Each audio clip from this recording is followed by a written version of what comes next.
I'm glad you've decided to be a part of a Connect group again this week. This week we're looking at another chapter in Carrie Nieuwhof's book, Didn't See It Coming.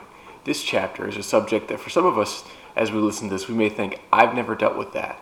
For others of us, we think, I may never deal with that. Yet what I'll guarantee today is this: if you haven't dealt with it, someone you know or love will. And the subject is burnout. The reality for us is we think about burnout, we think, well, that's not us. That's that overworked executive. That's that person who works 1,000,000 hours of overtime. That's somebody else. Or maybe you think that's the guy who's done too many drugs. We use a whole different definition of burnout. But here's the reality for us. We're not designed to go so hard, so fast, all the time. We're designed for rest and solitude and time away. See, the reality for us is that what we find that happens so often for us is that we cannot adequately take care of ourselves, and then we can't take care of anybody else. We can go so hard trying to take care of others that when people want to take care of us, our own soul, our own body, we're not ready for it. We can't do it because we're so tired. That's why for us, the more caught up in burnout we get, the more difficult it is for us to be helpful to anybody else. It finds us in dark places. See, in the creation story in the beginning, the 6 days of creation, all these things happened, but the seventh day God rested. The reality for us is we're designed for rest, but sometimes we forget that we're designed for rest, and we live in ways that aren't helpful for that. And so in the book, Carrie kind of acknowledges that he pushed himself too hard. In fact, he goes so far to begin to tell us about his own story of how he had pushed himself so far that he found himself depressed. In fact, he couldn't decide if maybe the best way out was to not keep on going. It took vulnerability to even write that in a book, that you thought maybe ending it was the better way to go. But the reality for us is that we can't live that way. See, if I had in front of me right now a cup and a pitcher of water, and I said the pitcher of water is stuff that's poured into us that we have the opportunity to give to others. And if I cut a hole in the bottom of that cup, I could keep pouring from that pitcher and that cup would never fill. That's what many of us do. We may take stuff in, but we never give it a chance to set. And they've got a hole because it just goes right back out, and so we find ourselves empty. And if we're not continually being poured into, then we're just completely empty. But if I were to take a cup that had no hole in the bottom and pour water in, it would begin to overflow. This is the reality for us, is we're called to live as a people who overflow, not a people who have nothing in our cup. And we get poured into in all kinds of ways. I mean, from the way we rest and from the way we talk to other people and just have people invest in our lives, or the way we are loved by our family and friends. Those are ways that our cup can overflow.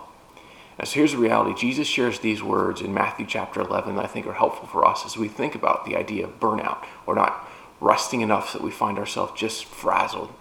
Jesus shares these words: "Come to me, all you who are weary and burdened, and I'll give you rest. Take my yoke upon you and learn from me, for I am gentle and humble in heart, and you'll find rest for your souls. For my yoke is easy and my burden is light." Matthew 11:28-30. See, in a world so full of expectations, we so often buy into the idea that if I don't achieve more, if I don't run more, if I don't push harder, then I'm not worth anything. But what Jesus tells us is, listen, I've pushed hard enough for you. Come rest in me. It's not that Jesus is saying that our burden is light, because the truth is our burden probably doesn't feel light at all, and it isn't light. But what he's saying is his burden is light. And if we'll come to him when we're weary, or tired, and we need rest, we'll find it in him. And this for us is one of those things that's so powerful. And Paul writes these words in Ephesians chapter 4. He says, "Be completely humble and gentle. Be patient, bearing with one another in love." The reality for us is we can't become all that we're called to be, all that we want to be, all that we hope to be, unless we use each other. And that's what Paul understands even in that writing there. Paul understood the words of Jesus, that to find true rest happens together, that we can't do it alone. That's why we're in groups even now as you're watching this. And so then it's this idea that if Jesus wants to help carry our burdens so we don't have to carry them alone, what's that look like? And I came across these words from Carrie's book that I thought might be helpful. The more people I meet and the more I look around our culture, the more I think there may be many people suffering from burnout, or what I might call low-grade burnout. By that I mean the joy of life is gone, but the functions of life continue. You're not dead, but you're certainly not feeling fully alive. The symptoms are not enough to stop people in their tracks like my burnout did to me, but they're present enough to sap the meaning and wonder out of everyday life. And so I'm just going to give a couple lists. Carrie lists 11 things. In fact, they're in your book. So in your group, someone may want to pull out the book and look up this list. He lists 11 things on the chapter on burnout that share that maybe you're dealing with burnout. And here are the things. Number 1, your passion fades. Number 2, you no longer feel the highs and lows. Numbness is not a feeling, by the way. Number 3, little things make you feel disproportionately emotional. Number 4, everybody drains you. Number 5, you're becoming cynical. Number 6, nothing satisfies you. Number 7, you can't think straight. Number 8, your productivity is dropping. Number 9, you're self-medicating, and that is not the same as self-care. Number 10, you don't laugh anymore. Number 11, sleep and time off no longer refuel you. Now here's the reality for you and I, is that maybe you feel like you're experiencing several of those things or one or two of those things. A couple is probably normal. But if you find yourself in the middle there, that's probably what he would say is low-grade burnout. If you found nearly everything on that list is true for you, it's probably time to get help. It's probably time for a good medical doctor, a good Christian counselor. And I say Christian not because other counselors aren't great, but I think there's something, if we leave Christ out of our healing, then we might find that the full healing doesn't really come. And so in this, we find Carrie shares about how he didn't want to go to counseling. His wife had been on for years to go, but he didn't want to go because he sends people to counseling. He doesn't go himself. And it's just the reality for us. Sometimes our pride gets in the way of us dealing with what we're actually dealing with. And so knowing we have issues is not the same thing as being healed from our issues. Knowing we have issues is not the same thing that comes from the work of being healed. And so this is true for all of us, that we can't just fix everything on our own. The me and Jesus model doesn't always work. Not in this anyway. That's why we're created to live in community. And so here are 10 ways that we can come back from burnout if we've been experiencing it. Number 1, tell someone. I know that's hard for many of us, probably all of us, especially for some of the guys. Number 2, develop a circle around you. We all need people who love us and are investing in us. Number 3, keep leaning into God. Now, if you're like me, you recognize this is the third thing on the list. Shouldn't God have been the first thing on the list? But he makes 2 observations that I think are really powerful. 1, God often works through his people, and that can't happen if his people don't know. The second part of that is, for many of us, we do buy into the whole me and Jesus model where we think that's just enough and that will be enough, when in reality we need others to help us be accountable, to help us grow, to help us learn. And if we just think me and Jesus will be enough, then we really may never really even allow Jesus to do his work. Number 4, rest. I love this line that sleep is like money. If the deficit is great, so is the time needed to pay it back. I don't know about you, but that's so true in my life. When I don't get enough sleep, in a few days I begin to feel it. And that can't continue for very long, or I know my ability to function in life just goes way down. Number 5, find something to take your attention away from the pain. Healthy option, preferably. 6, do what you can. Don't focus on what you can't do. 7, don't make any big decisions about your life. 8, grieve your losses. We can only bottle stuff in for so long.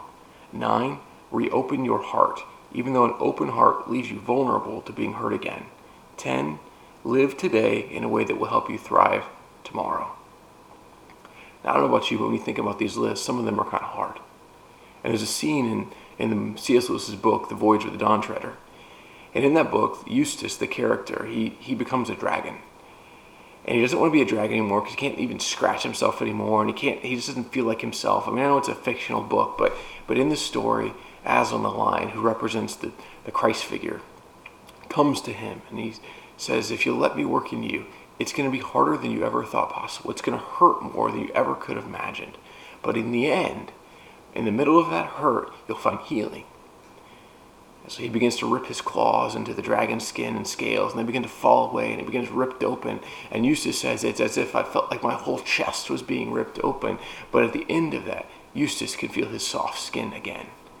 And the scales of the dragon are no more. And this is true for some of us. Sometimes we've allowed stuff to come around us, to harden us, to burn us out. And if we're not careful, God can never get his claws into us enough to rip us open and bring us back to the place where we're healed again. And so this is what God wants to do. He wants to make us holy. He wants to work in our life so we find wholeness. And this is a definition of Carey uses from sanctification in his book, the idea that God wants to make us holy, that he wants to restore and redeem us. He says sanctification is a process of going from what you used to be to being far more reflective of the character and nature of Christ. More humility, more kindness, less indifference, more love, less harshness, less pride. Whatever your faith perspective, most of us could agree that a person who is humble, loving, and kind will make a more positive contribution to this life than someone who is proud, indifferent, and abrasive. I don't know about you today, but I felt close to burnout a few times. And the truth is, had I probably not pulled back from that, I'd probably be there now. And maybe you find yourself now. And your challenge is the same as mine, to make sure we reshape the pattern of our life so we don't find ourselves on the edge. Because the truth is, if we keep getting to that edge too often, eventually we'll fall in. And so here's my challenge for you today. Seek after Christ. Allow people to pour into your life. Make sure your cup is solid at the bottom so you can overflow, not that you just empty. And hopefully together we can see it coming so we can avoid burnout.